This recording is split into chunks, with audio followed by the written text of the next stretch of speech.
Jansangram news, बातमीची सत्यता हीच आमची ओळख। आष्टी तालुक्यातील बोरखेडी आणि जैतापूर येथे लाखो रुपये खर्च करून उभारण्यात आलेली शुद्ध पाणी एटीएम केंद्रे अनेक महिन्यांपासून बंद अवस्थेत असल्याने नागरिकांमध्ये तीव्र संताप व्यक्त होत आहे। ग्रामीण भागातील नागरिकांना स्वच्छ आणि सुरक्षित पिण्याचे पाणी उपलब्ध करून देण्यासाठी शासनाने ही केंद्र सुरू केली होती। मात्र सध्या ही यंत्रणा धूळ खात पडली असून नागरिकांना पुन्हा शुद्ध पाण्यावर अवलंबून राहावं लागतंय। उन्हाळ्याच्या काळात पिण्याच्या पाण्याची समस्या अधिक गंभीर बनली असताना संबंधित विभाग, ग्रामपंचायत आणि जबाबदार अधिकारी या प्रश्नांकडे दुर्लक्ष करत असल्याचा आरोप स्थानिक नागरिकांनी केलाय।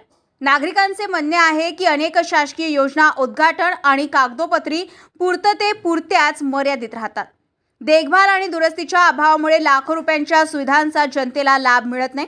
बोरखेडी आणि जैतापूर येथील बंद पडलेली शुद्ध पाणी एटीएम केंद्रे तात्काळ सुरू करावीत, तांत्रिक तपासणी करून दोषींवर कारवाई करावी अशी मागणी नागरिकांनी केली आहे।